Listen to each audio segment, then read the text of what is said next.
You able to see the red light? I am able to see the red light, dude. We're good. Check something out for me real quick. Yeah. I got a little Halloween thing going on here. What is this? Yeah. Let's go. We'll come to this side. I keep forgetting the camera's over here. Ladies and gentlemen, we have a Friday the 13th. Yeah, check that out on YouTube. Mug. It says Friday the 13th on one side, and the other side of the mug is the premier hockey mask that Jason Voorhees wore. Yeah, we're gonna put a little drink in here so I can sip that today. A little drink. A little drink in there. So, quick trivia for everybody. What's that? What movie did he first wear, Jason Voorhees, the hockey mask? Which installment? I don't know. I don't remember. Guys, I'm not going to tell you, but let us know in the comments. Also got you a little something, buddy. What? Got you a little something. Little Freddy action. Little Freddy. We are ready. We are. Here you Wow, go, buddy. Oh my gosh! Christmas came early, ladies and gentlemen. We also have a Nightmare on Elm Street. Yeah. With Freddy on both sides. What a badass. These are official, man. That was pretty awesome. Big mugs, too. Big Just mugs. humongous mugs. Very large mugs. Oh, no, my Demigorgon. While you're getting your Demigorgon set up, man, first and foremost, thank you, sir. Yeah, man, no problem. Appreciate you. Anytime. You're a good man. Anytime. My water just tastes scary right now, dude. We'll get us some movie in a pod merch here soon. I love it. Stop hawking everybody else's, right? I know some people. I love it. How was your weekend, brother? You know, it was supposed to be a little more eventful than it was. We were supposed to hang out together. Yeah, we were supposed to go party at a show. Yeah. And that got canceled because of the Saturday. Weather. Yeah, the weather. We're going to take the truck down there. Yep. Take the Maverick out in the mud. Yeah. See what happens. Probably get stuck. Straight, just going in the driveway. Just stuck. All right, can you guys park it over there? I can't. It's not going to move from here, guys. I'm sorry. This is where it's parked. Sorry. Right here. For the entire weekend. Sorry, guys. Yeah, so that got canceled and supposed to be rescheduled at some point, but I don't know about that yet. Gotcha. So yeah, 50 Flies, my band was going to play. We got some new merch too. Check this out. I like it. I did see that, dude. Yeah, we got saw that on your way in. That is fly. We got some purple V-necks as well. No, sign me up. They are lady cut V-necks. My statement stays the same. They might be just a little short, like under a little belly out. It's fine. It's whatever, man. We're in the South, dude. This doesn't get cold anytime soon. It's 2022. Right? It doesn't get cold. Oh, my belly out. Yeah, I don't have my belly out, okay? And I'm 6'4", 250. Somebody please talk to me about my belly being out, all right? Please come to me. But shirts, they just don't work right. So, yeah, if anybody wants to pick some of those up, new designs on 50fliesband.com. 50fliesband.com. Yes, sir. Right. Yes, sir. Love it. I saw the greatest beer run ever. You mentioned that. How was that? That was an excellent film, man. Really? Awesome. It was by the Farrell brother who actually got like into serious directing and stuff. Okay. Peter. So it was one, a real story. Right.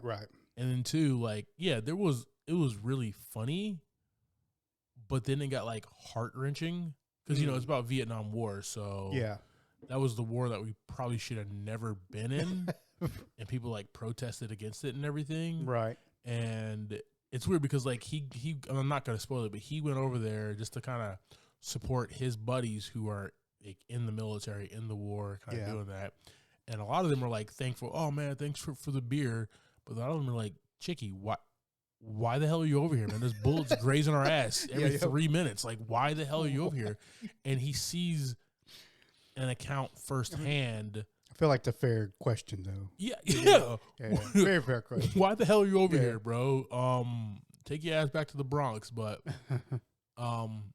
he sees firsthand like the atrocities of war. Yeah. And it changes him, right? Because he was kind of aloof. He was kind of just kind of skating by. Of course. And he does grow, and that's makes a good movie for me. I will say this, man. Right. Even though he came from like High School Musical and stuff, and you're like, oh, Zac Efron or whatever. Zac Efron as an adult, though, in his adult acting roles, right, pretty solid. Pretty solid. Good deal. That one movie that he did with the guy from Friends, horrible. But everything after that, it's been pretty solid. One with the guy from Friends. I didn't watch Friends, but he was in a movie with one of the guys from Friends. If I say the names, would you know? You have Matt LeBlanc, David Schwimmer. No, the other guy. The other guy. Oh, no, now I forgot his name. That guy, I forgot his name. The one that played Chandler. Yes. He was the. Yep, he was it's gone. Yeah, well, that guy, whatever that movie was. We're gonna find out right now. We're gonna find out. I definitely know it, and he would be the last one. That 17 again. About. Matthew Perry. There you go. Matthew Perry. Yes. There you go. He was 17 again in Matthew Perry. Everything after that movie, pretty solid. Okay. Zac Efron. When was that movie? 2009. 2009. Right. Yeah. Everything before that, I'm good. Definitely good. Definitely a good, solid actor, man. He brought his own in this movie. Okay. Yeah. Highly recommend. This is going to be definitely up there as like Oscar contender. Where did you watch that on? That was Apple TV Apple Plus. TV Plus. Yes, gotcha. Which is gotcha. The greatest. They have the greatest content, dude. Gotcha. Yeah. So good. Bro, we got it. What do we got? Finally. What do we got? We got the full trailer to Black Panther Wakanda Forever. And man, mixed bag of emotions. A lot. Guys, we're not going to review the trailer here, but it was like seminal. It was kind of heart-wrenching. Oh, yeah. It was a lot going on. What were your quick thoughts, sir? Kind of the same, right? A lot of that thing we got from kind of the first teaser thing with exactly what happened to T'Challa in the movie. Yeah. But we get to see a lot more of everybody. Yeah. And this is going to be a long movie, too, isn't it? Isn't it supposed to be like... This is supposed to be like a 161 minutes. It's longer than No Way Home. So, yeah. 120 is 2 hours plus another 40. So 2 hours and about 41 minutes. Yeah. They got a lot to tell. And it looks like it's going to be awesome. I'm here for it. Yes, sir. I didn't know your boy had little foot wings. That kind of caught me. I thought they were supposed to be like little fins. Yo, my boy's flying right now. Friend of the pod, Mark. You guys, we've had a couple of interviews with him. Helped us review Top Gun Maverick. He texted me and he was like, "I don't know about my man Neymar with the little footy wings, bro." I said, "It's from the comics, man. He has the footy wings." Yeah. And even Ryan Coogler was like, we try to ground in reality as much as possible, like technology or whatever. Yeah. But sometimes you have to embrace the weird and the strange, right? And stuff that like Ditko and Stanley and the rest of the writers created. Well, that's part of the world. Part of the world, man. Right. Yeah. So if we're gonna have like a rock creature who has relations with another rock creature and creates a baby rock creature. We can have a man with footy wings, okay? Like, yeah. We can have a man with footy wings here. Yeah, I'm pretty excited about this one, man. The first one was only 134 minutes. This one is 161, so they add about 30 minutes on. Yeah. So let's go. Yeah. I will say this, man. After watching this trailer, I said, this is what I was talking to Mark about, and I sent you this as well. This looks like the blacks and Hispanics in South Central LA in an all-out street gang war is what it looks like, man. I don't know. I'm excited. Yeah. It looks like Neymar and his team are the antagonist and coming to take over the service world or whatever. So Kind of also sounds like the plot from Aquaman, but that's beside the point, though. Yeah. I mean, they're all Atlanteans, right? Yeah. So yeah, whatever. One's DC, one's Marvel. Yeah, so one's got little footy wings. It's got little footy wings. One's just Jason Momoa. Humongous Jason Momoa. One other thing too, I tried to watch Pinocchio this weekend. Oh god. I did not watch it. How far did you get? Super weird, really fast. How far did you get into it? I mean, probably 15 minutes, 20 minutes into it. He was like, he was in that like little puppet show thing. Okay, yeah. I got to like right there. Yep, started to get weird there. Yeah, I was like, That's when I finished it, but that's when I started to like zone out. And like, I'm such a big fan of Zemeckis, man. He's so good. Castaway. Movie's weird. Movie's weird, man. But like, the story of Pinocchio is weird. Yeah, I've never been to begin with. Yeah. And I think we talked about that. We talked about the trailer, right? So right. I don't like the story of Pinocchio. I'm not gonna like the great director Robert Zemeckis' take on Pinocchio, even though I love Robert Zemeckis and his work. And like, I will say this: the movie was beautiful, right? But the story is still just. Yeah, I don't want to like open the door and see like a wooden boy kind of prancing around with a big ass nose. You know what I mean? Like I'm not here for that at all. Agreed.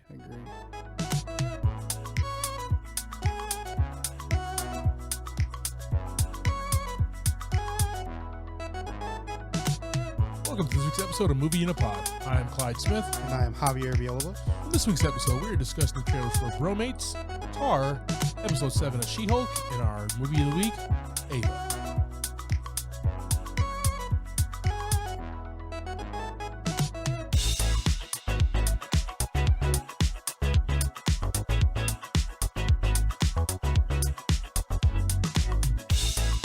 All right, team, we're going to check out these trailers and check out the live reactions on our YouTube page.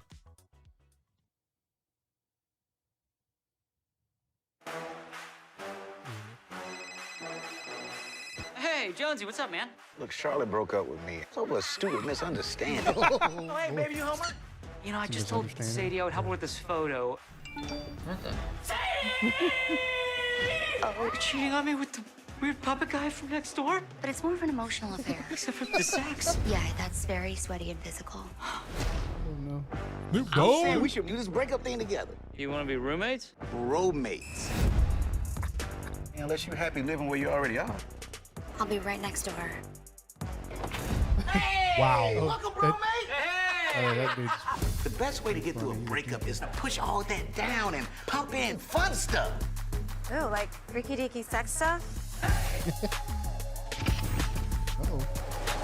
This is my ex-boyfriend. Boyfriend? Oh, buddy! Hi, here's your phone, buddy. Oh, thank you. Oh, you're welcome. And I got your new ringtone. Nope. Wow. Let's go. Want to go, bro? Yeah! Suck it! What? Hell no, that's my song. My neck. My back. Sid! Focus up. No! Oh my Houston! Want to dance with somebody? What the hell's going on? Y'all hit my grandma car? Hey, Like tickets? wearing overalls. That'd be cool. All right. Yeah, man. Guys, so that is the trailer for Bromates. What did we just watch? There's a lot going on. The quick synopsis: two best friends who break up with their girlfriends at the same time subsequently decide to move in with each other. And outrageous craziness happens is what I see here, man. That's all I saw. This reminds me of, and they're usually like high school or like college age. These are grown ass adults. Yeah. Probably like in their 30s is what it looks like here. But this is one of those old school like 90s, early 2000s kind of American Pie-ish type movies where they just are in a situation and they go bananas and just go have fun. I hope it's not just like a raunch fest. Yeah. You know, those were kind of played out. Those American. It's got to be something good. It's got to be Well, I mean, we got the creator of Old School here, and one of the best. Yes. One of the best. And walks the line of raunchy, but hilarious. Hilarious. I will. This is not going to be a theater drop for me, man. I will watch this movie.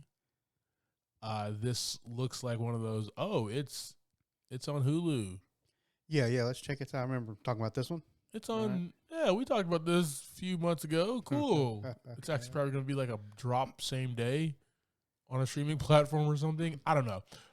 It looks fun, man. It looks like an old school type movie where the guy's just getting in trouble and getting into some raunchy shit. Yeah. But I just want, like, that's played out for me. What was another good one, kind of like that? Hall Pass. Hall Pass was good. Yeah. Hall Pass was good because it also had, like, a good ending where, like, at least Owen Wilson's character, like, well, you got a bunch of dudes hanging out trying to have a good time. Live it up. This is just kind of that little bit earlier in life. Yeah. Situation seems like. Be home by 9. Yeah. That's when I need to be home. Yeah, okay. Matlock comes on at 9:30. Matlock. So, guys, we're going to throw this on our socials. Bromates, let us know your thoughts. Is this a theater drop, or are you going to post up on the couch and watch this as well? Talk to us.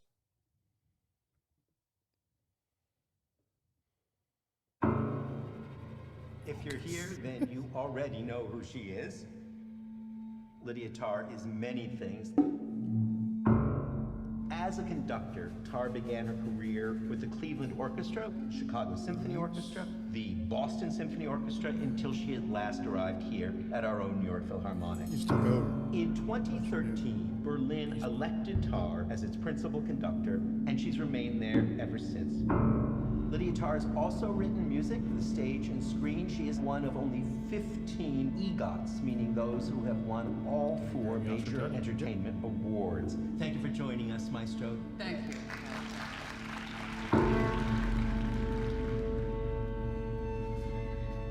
How's the writing going? Not so well. I keep hearing something. Schopenhauer measured a man's intelligence against his sensitivity to noise. Having some issues composing there. Yeah, Do you had to ever hit a wall or find something. yourself overwhelmed by emotion? Yes. Yes, that does happen.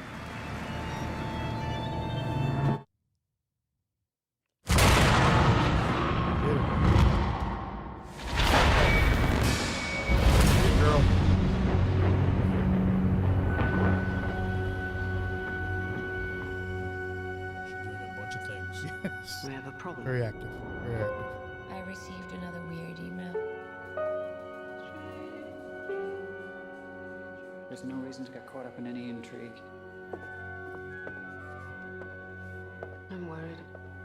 She's starting to disappear into herself.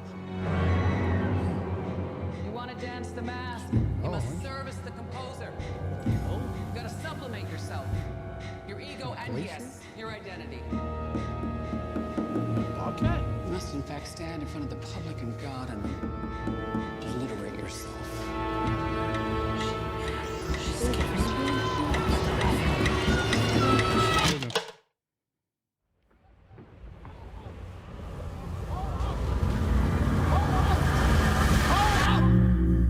Boy.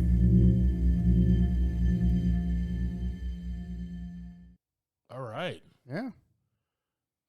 Set in the international world of classical music, the film centers on Lydia Tarr, widely considered one of the greatest living composers / conductors and first ever female conductors of a major German orchestra. This stars the amazing Kate Blanchett, who is just phenomenal in literally anything and everything that she does. Yes. I don't know anything about Lydia Tarr, Not a thing. but it almost seems like a female, if I had to compare, like a female musical Beautiful Mind. It seems like she started going insane a little bit towards the end of that trailer. Is that what? Yeah, that's what it was looking like. Like she just couldn't. She couldn't concentrate to, write her compositions, whatever she's trying to do, and hearing all the noises just keeps freaking her out. Yeah, I will say this, man. I do write in my spare time, and when I do hit a wall, Yeah. my mind does wander. Do you go out for runs and No, I just kickbox? grab a beer and say I'm gonna pick this shit up later. No, I don't kickbox or grab a beer or Oh boy. go on a boat Yeah. in the winter. Yeah. Maybe it was the deep fall. I don't know. Looked like she was in like some kind of glacier. She was in a waterfall thing. glacier type That's what it looked thing. What if she was just at like the New York Zoo or something Yeah, with yeah. the penguins just hanging? I don't know. Might have just but been rocks. just the rocks ended up by the New York Zoo. This one looks intense, man. This is a 2 hour and 38 long movie, dude. Ooh, boy. That is a lot of movie there. Ooh. But it's a biopic, so it's gonna be all the points in her life. And I don't know, man. I'm a big fan of Cate Blanchett. She does not miss. This might be something I might actually go see, man. Yeah, Tar. This releases October 7th. Well, there you so go. when you're hearing this pod, this movie will be out. Let us know in the comments section in our socials. We'll post it there if you are interested in Cate Blanchett's biopic of Lydia Tarr. Nice. All right, brother. So we have She-Hulk She-Hulk. and the most recent episode, which was 7, The Retreat. Yep. Talk to me, brother. Well, interesting. I think this is one of the more interesting episodes so far. I think so. Not a lot of action. I enjoyed that. This one kind of made me like, well, this one and the one before the wedding episode really made me start like wanting to see more of Jen. Yeah. You want to see more of Jen. I mean, She-Hulk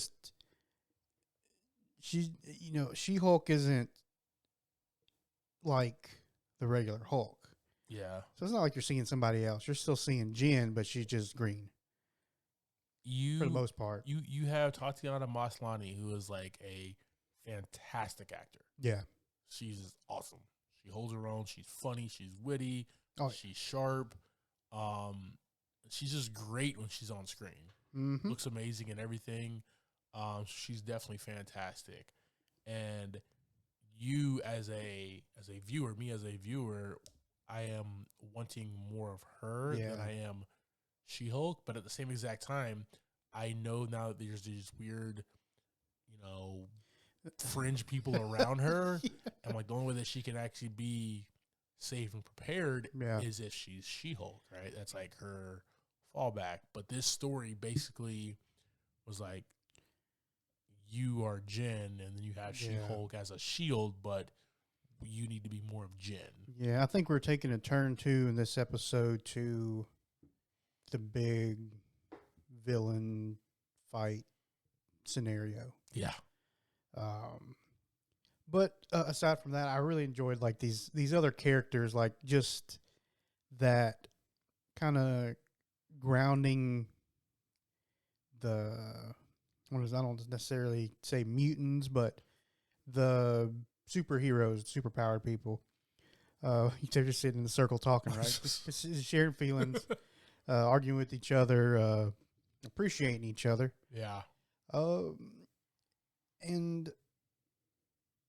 it's just that whole episode is like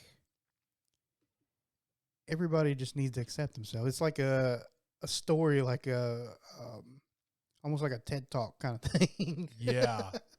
Yeah. Which was fun. This episode, Jen visits Blonsky's wellness retreat, meets new friends, and gets in touch with her inner She-Hulk.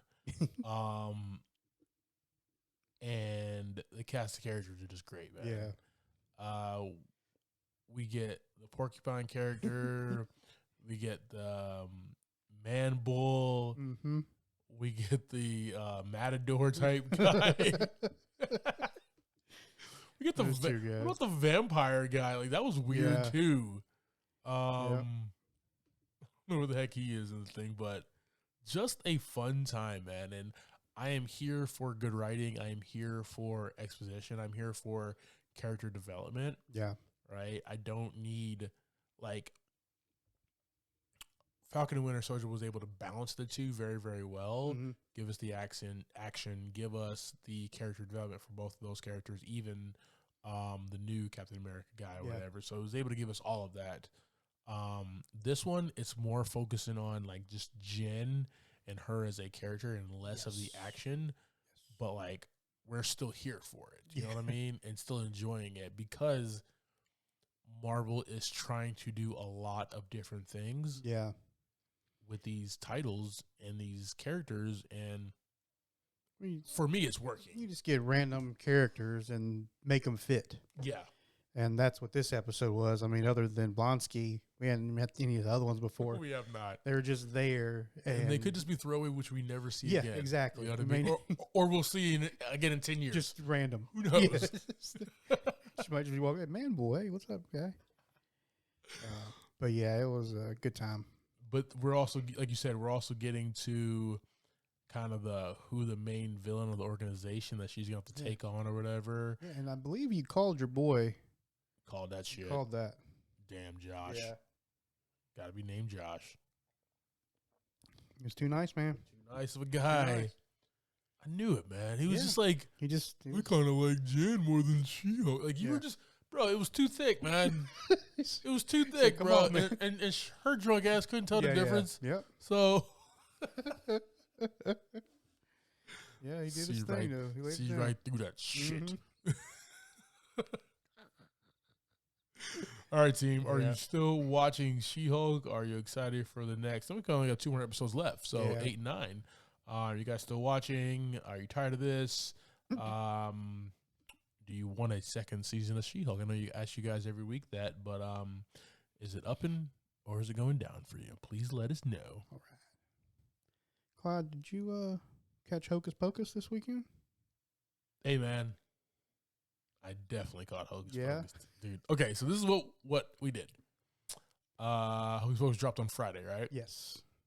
So I actually got home. Well, because of the storm, Right. they let us leave work at noon. They said, Wow. I'll shut down at noon. go home at noon, just work from home until 5. You're good. We shut down at 3, and it was like, just leave. Oh, well, you have a 2-hour drive home if you are working at the office. So we're down there in South Carolina, basically. But so worked to 5. So got done with that. Made a little dinner. Well, yo, I have not seen Hocus Pocus since it came out. Yeah. Like the first one. Let's watch that. They're only 90 minutes. We did the same. We watched both of them. Yes. I mean, Because I don't remember. Because like the whole first, how the cat came to be and everything, I don't remember any. I didn't remember any of that. I started remembering it when they went to like the devil's house or whatever. Yeah.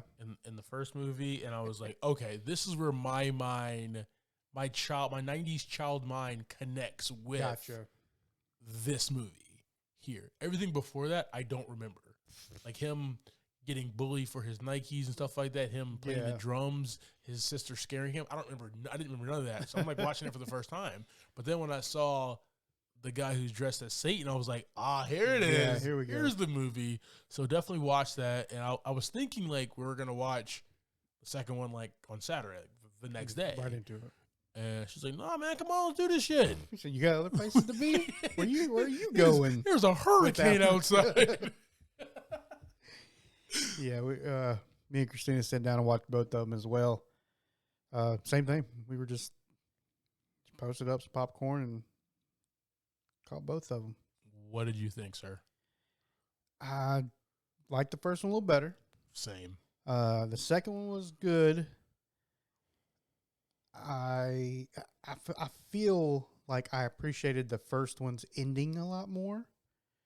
Yeah. More because, it's witches and stuff, you want happy ending. Disney wants to have a nice feelings ending. That's fine. Wasn't for me on this one. No, it was not, dog. But it was still a fun ride. Yeah. Yeah. And I liked seeing the witches come back and especially the girl who played the main witch, Bette Midler's character, like the young girl. She was spot on. Yeah. Right. But it was good seeing the witches come back and kind of into this 2022 world, and them interacting with these new kids or whatever. It was interesting and fun. I did fall asleep at times. I will kid you not. I just don't know, man. It just didn't capture the essence as much as the first. Like, I think they were trying. It was like, I can't even say it's a cash grab because it was straight to Disney Plus. Yeah, like, yeah. Is Disney Plus really going to get that many new subscribers off of Hocus Pocus 2? Yeah.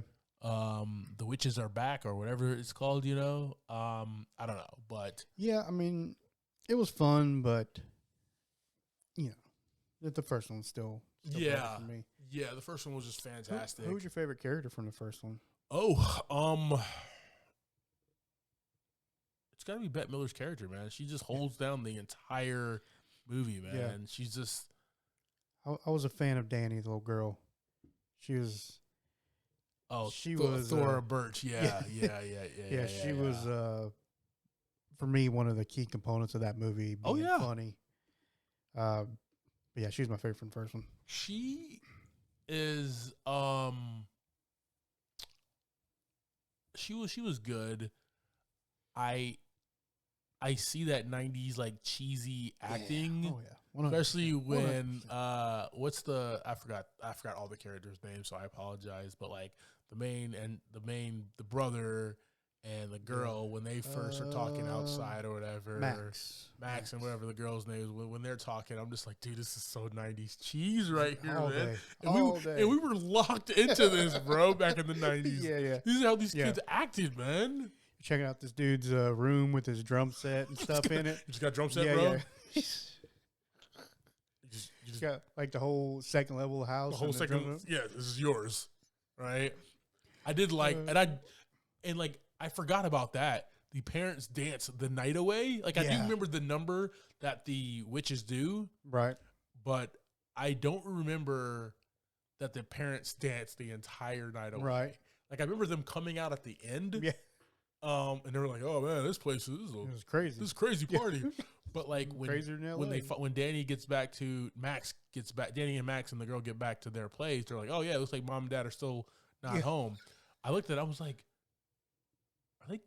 did a spell get cast on them or something? Yeah, like, I'm like, oh, it did. They were rocking, dude. Why do I not remember that though, man? 90s were a wild time. I mean, I think the song was "I Put a Spell on You." Oh, that's exactly what the song was, but it just didn't register until like he said, "Looks like mom and dad are not home yet." They're just partying. Mom had a great time too. She wasn't even worried about it. She got done. Mom was getting it, okay, with those cone boobies. She was getting it, okay. It was the 90s, guys, okay. It was a wild time. Madonna, okay? man, Madonna, right? Doing her thing, voguing. I love how we're talking more about the first one than we are the second one. By the way. Yeah, but I will say, man, I think it just comes with the territory. There's a lot of nostalgia with the first one with us. Yeah, that's what we grew up with. Even though that movie bombed. I mean, you know, that movie bombed, but it's like it's a classic now. Even Carmen was like, "I'll watch this every." I don't know how you don't remember this shit. I watch this every Halloween. Yeah, 31 Days of Halloween on Freeform. I'll watch this shit. It's 31 times. I'm watching a Halloween damn movie every night. Yeah. So, Hocus Pocus 2 was all right. Yeah, but it just wasn't for us. I think so. You know what I mean? It's for the kids. I did like that there was another coven of witches. I thought that was kind of cool. Right. Not just regular humans trying to outwit them, but they did kind of up the stakes as far as who the witches were going against in this. I did enjoy that. But, yeah, man. Hocus Pocus 2. That was definitely Friday night.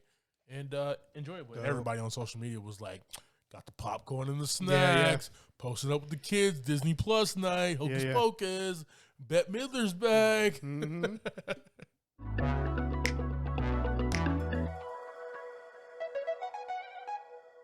All right, brother, you ready to jump into this week's movie?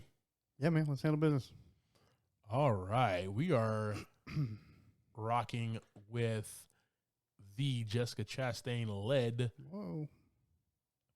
action thriller Ava. This movie, guys, was dropped in 2020. that dreadful year that we all remember and try to forget. Yeah, I got you. A couple other movies that dropped that year was Inheritance, Joe Bell, Witches. We talked about that last week. Yeah. Greyhound, Greenland. Those movies have nothing in common with each other. Sure. The Night House, and the Steve Carell political comedy, Irresistible. Nice. Really good movie. All right, guys. Ava is directed by Tate Taylor and written by Matthew Newton. This was a Netflix drop, so I do not have a budget for it. But the box office brought in somehow $3.3 million. I don't know what that means because it dropped on Netflix, but it's whatever. Yeah. Moving on. Starting this one, we have Jessica Chastain as Ava, John Malkovich as Duke, Common as Michael, Colin Farrell as Simon, Gina Davis as Bobby, Jess Wixler as Judy, Diana Silvers as Camille, Joan Chen as Tony, and Lowen Griffin as Peter Hamilton. Oh, yeah. First Mr. Fantastic. Well, the second Mr. Fantastic there. Yeah, there was that cheesy early 90s Fantastic Four movie. We had a lot of those. Yeah, a lot of those. Yeah. All right, brother, give us a quick synopsis of this flick. For this film, we have Ava. She's a former soldier turned assassin, and she has a hit put out on her by another operative, Simon, because he thinks she is a liability to their operation. After some tracking and fighting, they finally settle their dispute. That's the movie, bro. Yeah, that was it. That was the whole movie. This movie's a solid 90, right? And that's exactly after some tracking and fighting, they just throw hands. Yeah, pretty much. Yeah. I love it. You just get better and better with those, man. Straight to the point. All right, man. So let's go ahead and jump into this here. Off the top, we got Jessica Chastain as Ava Faulkner. Now, you look at Jessica Chastain, you're like, all right, she is small, beautiful, kind of like sensual and everything. You don't think badass. Right. You don't think operative. You don't think spy. You don't think assassin. You don't think like military, right? She has played every one of those. But she's done all that. In this movie, she's done all that. You know exactly. She's done all of that. Mm-hmm. I will say this, man. The character development for her was really fleshed out. She's also a producer. It's her production company who produced this movie. Oh, nice. She brought her friend Tate Taylor on to direct it. So obviously her character is going to be the most fleshed out character. And right. I mean, her name's on the poster. Name's on the poster. We're going to focus on her, right? And I love her character because she does come from that rough and tough kind of background. Yeah. She has an alcohol addiction that she's recovering from. She's in AA. She has an issue with like her mom. She had an issue with her sister. She had a bout with her father before he died. She's gone through a lot, so she disappears, and we find her as this like elite assassin, who uses her beauty, charm, sex appeal to get in close with all these dignitaries and generals and stuff like that to kill them. Yeah. And she's fantastic at her job. She gets it done. She gets it done. But on the other hand, we start to hear that she's like asking people for a lot of information instead of just finishing the job. Super weird. Like I've never seen something like that before in a movie. So she's got her orders. She is about to fulfill her orders. Yeah. And then she's interrogating for no reason other than her own reasons for whatever reason. Like, is it guilt? Is it, I don't know what it is, man. I didn't really catch that other than that's what was happening. She's just nosy as hell. Like, she just got to know, damn it. Like, what is going on here? Yeah. Maybe it's just a conscious thing. Yeah, it's got to be conscience. Because, like, Do you get the sense in this movie? I know she didn't like deliberately say it, but like, did you get the sense that like she wanted out of this at all? Honestly, not really. She seemed to have fun Like fighting people. This was her thing. Like, I get paid very well to kill these MFers. Yeah, I don't know if it was her wanting to get out or, like kind of like I guess Duke was saying, the addiction, the old problems kind of rumble around in her head. Yeah, that probably makes sense there. Yeah, that actually does make more sense because I'm just trying to square peg round hole as far as like why do you want to know? Like, your job is not to know. Your job is not intelligence. Your job is just to like assassinate, get it done, and get out. So very, very interesting here. And like I said, it was just a very fleshed out character that I really enjoyed, man. Yep. She's also the ultimate badass, man. That fight scene after she killed the general with the needle in the toes or whatever, and her getting out of there. Yeah. Like, she's a badass. Oh, yeah.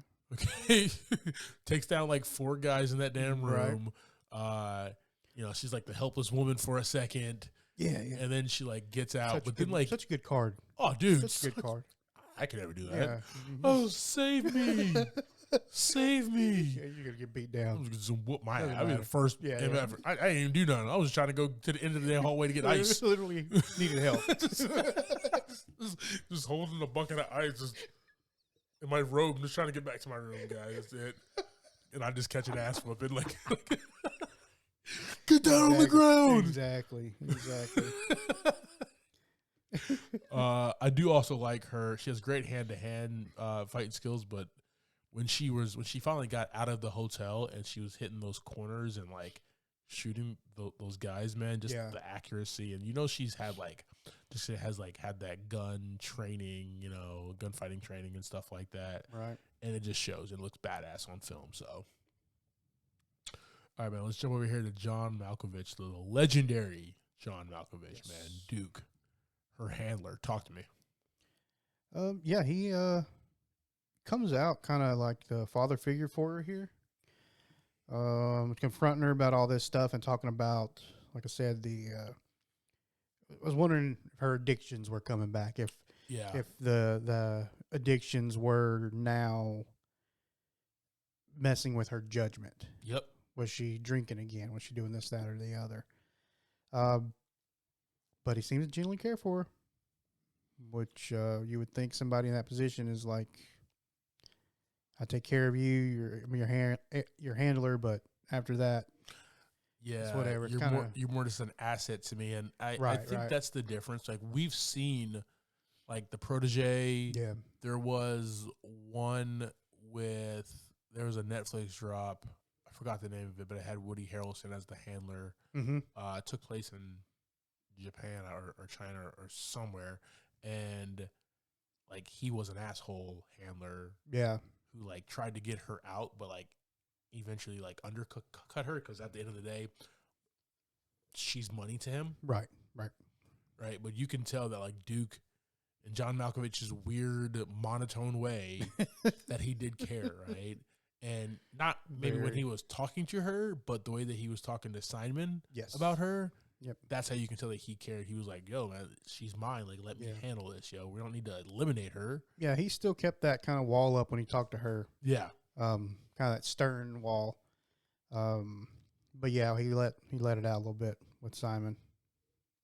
Yeah, so it was not a big role for him, but it was definitely a good role as far as being her handler.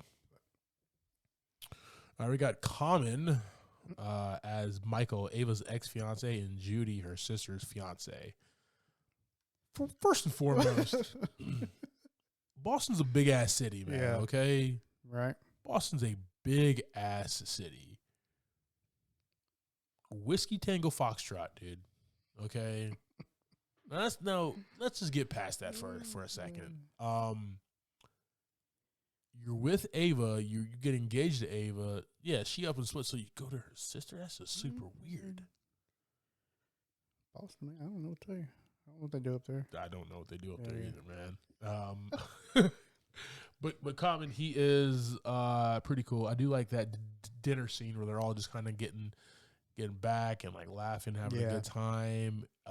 Judy gets a little too drunk, takes it out on Michael, takes it out on Ava a little bit. She gets up and runs away. They have a conversation. And then Michael takes it out on Ava.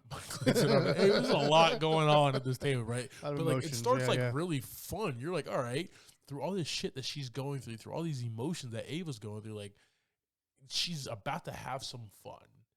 And that fun turns sour real quick, right? And I think that's just like the writing where it just kind of when it keeps it down on this character about all this shit that she's dealing with. Yeah. You know, her recovering from alcohol. She literally isn't staying in a hotel room with a mini bar, and she looks at the alcohol almost every night and avoids it. They drop a shot right in front of her, and her sister's like, she can't have that, and she takes it, but she gets a whiff at it. You know what I mean? Like, I do know alcoholics like that, they would have been drooling, salivating for that. So she's dealing with a lot without, like, it actually, her saying, like, I'm dealing with a lot of shit. You know what I mean? So and this was after the attack in the park, right? So was she already kind of on edge from that? No, this was before the attack on the park. Okay. Yeah. We identified the guy, like Simon calls him in and says like stand guard, but after that she gets attacked in the park. That's right. By him. Yeah. So, but Michael's cool, man. Michael also has a gambling addiction. Yes. Because Judy comes to Ava's hotel room. Was like, I can't find Michael. He's been out all night. I'm not answering his call. Blah blah blah. And it's literally right after that they're at dinner and everything. He's about to get his knees taken out. About to get his knees taken out, Kneecap's man. gone. No, just messing with the wrong people, man. Why you mess with people's money, man? Don't do that. Yeah. And she kind of goes in and saves the day and whips everybody's ass, and that was kind of cool. Where she still has feelings for him, right? If maybe not for him, but like.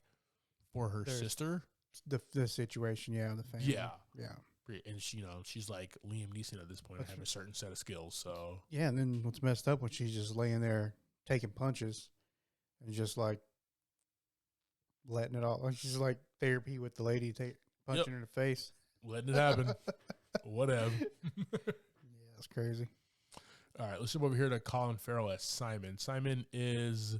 It looks like he came in through Duke, like Duke trained him and everything, but it looks like he has surpassed Duke in this organization of assassins or hitmen or whatever, contract killing or whatever the hell it is. Well, I think I don't think he surpassed them as much as maybe it's just going around them.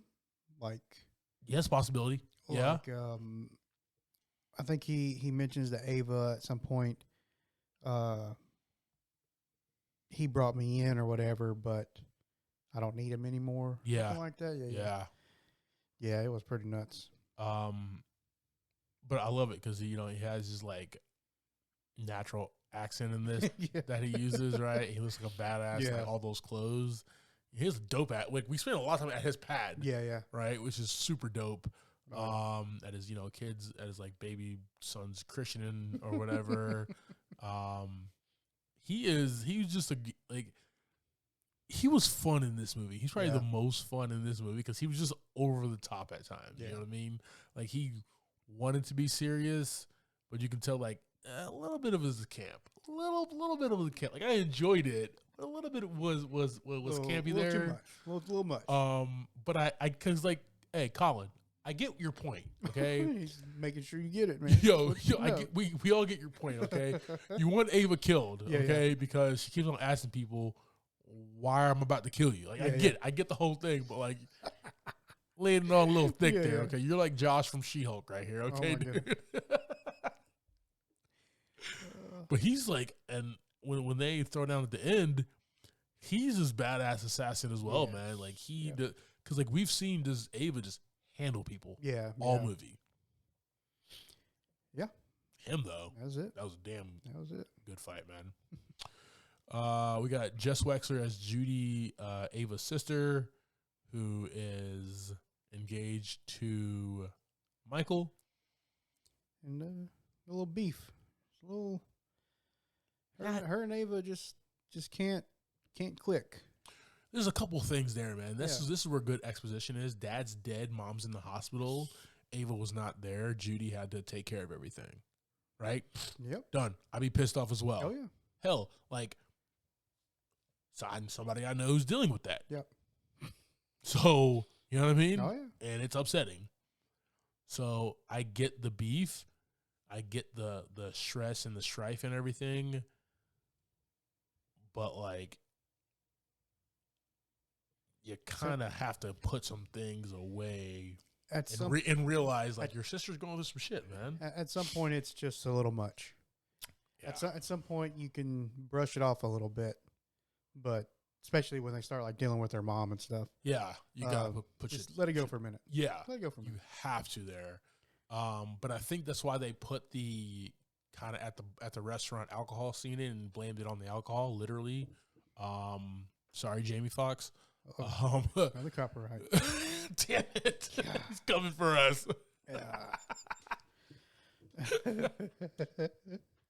Shit. Such a good song, though. Yeah.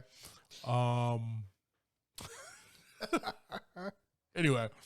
But yeah, so you just gotta put that to the side. But that alcohol scene was there to kind of be like, all right, well, she's an asshole. She can't let it go because she's also been taking all these shots and drunk all night. So, interesting character. And she's in a band, so she's kind of doing stuff around doing her thing. Boston there. Skipped over the beautiful Gina Davis, so I'm going to go back to her real quick. Very small role. She is Ava and Judy's mother. She's in the hospital. She has some illness problems or whatever. I just want to say this, man. Have you ever seen the movie The Long Kiss Goodnight with Gina Davis and Samuel L. Jackson? I don't think so. You ever seen Beetlejuice? Yes. Did you ever see Thelma and Louise? Yes. You ever see A League of Their Own? Yes. I just love Gina Davis. That's fine. In all her That's movies. She's just fantastic. Yeah, just nothing wrong with that. I wanted to marry her when I was a kid. Oh, all right. Yeah. Clearly it didn't happen. Yeah, I was going to say that didn't work out. Yeah, it didn't. We couldn't see eye to eye. Yeah. You'll have that sometimes. Yeah. You know, her living that Hollywood life, me. It ain't for everybody, man. Ain't for everybody. Out here in North Carolina. Yeah. A very small role, and there's a little strife between her and Ava, and you see that, but it's not much there to even really talk about. It was just great seeing Gina Davis back in a role, though. Once again, Fair enough. Big fan. I have Diana Silvers, who is Simon's daughter, kind of an assassin or a part of the group in her own right. She was kind of cool. Yeah, and she didn't really like she respected her father, but at the same time, thought he was an asshole. I mean, he continuously talked about women not supposed to be in the field. Exactly. So that'll do it. All right, then. That'll make you feel a little weird, yeah. But sends his daughter in the field in the first act, you know, the first scene. She's already holding pistols and everything, right? Ready to roll. So whatever. All right, man. I will say, man, look and feel of this movie, man. It's a very personal film. Right. That's kind of the feeling that I get from here. Being in her hotel room and kind of focusing on her going through her problems. You're seeing a lot of close-up shots of Ava. You're seeing her at AA at the table with her sister and ex-fiance. Very personal story, right? And then even when there's action and fighting, especially that first time when she's trying to get out of that hotel in that red dress or whatever, you kind of she has this look on her face like, what the hell happened? Where the hell did this go wrong? This is not how these things are, right? And she even says that I said the name wrong, right? Yeah. She even knew. Yeah. But like I said, very personal story, man, and very focused on her. I did like that we used that was loud. That was an accident, sorry about that. Yeah, it's all good. Yeah. I'll let it slide. You got one more strike. It's all good. Yeah. It's got one left.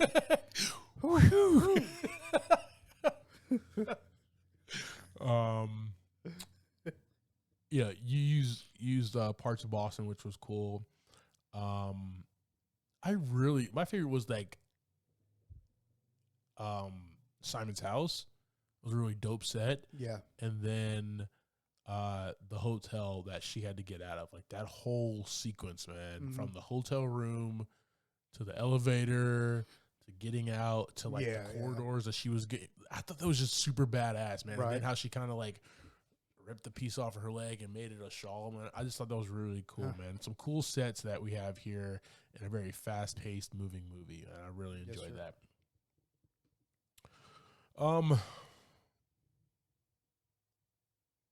I kind of spent this morning thinking about a theme for this, right? We're recording again on a Tuesday because traffic was just stupid yesterday. Things happened. Yep. So I kind of had an extra day to kind of think about this, man. And I think this story that Tate Taylor and Matthew Newton are kind of putting together is like, my job is to kill people and get paid for it, right? What am I really living for? What am I doing this here, right? I have enough money. I have all this shit going on with my family that kind of doesn't give a shit about me. Like in my head, well, she's been gone for a minute. Exactly. I don't have a fiance anymore. Yep. My handler's a dick. You know, like, what am I living for? And you kind of see everything culminate when she decides just to get shit-faced in her hotel room, right? It just culminates, man. You just feel it on her face and everything. And she's like, all right, I'm just going to drink myself to sleep or drink myself dead or whatever. Whichever comes first. Whatever comes first, right? Yeah. And then here comes damn Simon. Like, she's got to defend herself. Mm-hmm. She's got to throw hands with this guy, man.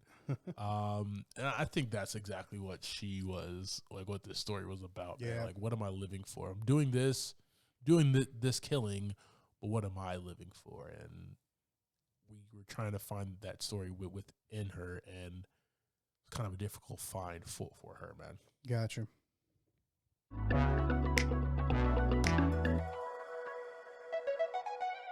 All right, team. So that's our conversation about Ava, dropped in 2020.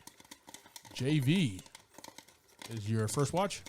No, I actually watched this, I think, close to when it came out. Nice. At some point. Yeah. I mean, it came out in 2020, so we watched a lot of stuff. Yeah, you know what I mean? I did. This was a second watch for me. Good deal.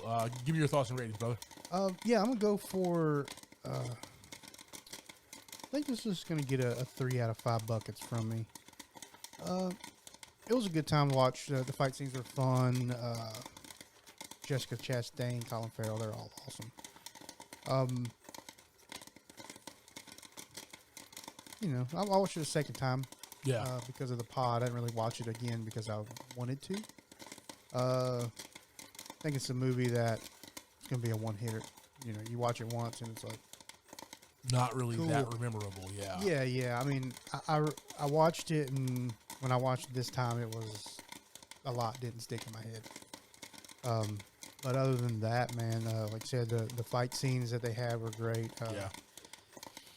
And all the actors do a good job in it, man. What about you? Yeah, man. I do like the characters in this movie. Yeah. I think the plot and overall was a little.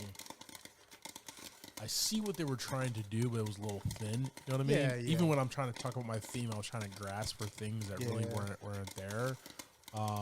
Jessica Chastain, she doesn't miss. She's fantastic. John Malkovich comes out, always does his job. Colin Farrell, fantastic. Tom and Gina Davis, just a great cast, man. 100%.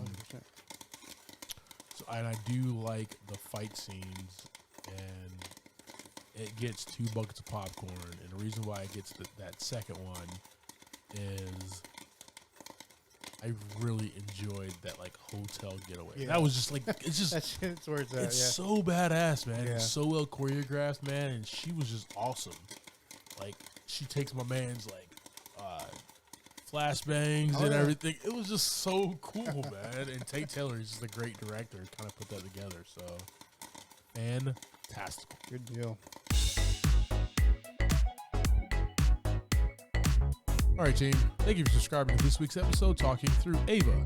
Next week, we will be discussing the David O. Russell new flick, Amsterdam. That'll be playing in a theater near you. I'm Clyde Smith. You can find me on Twitter and Instagram as I'm Clyde D. Smith.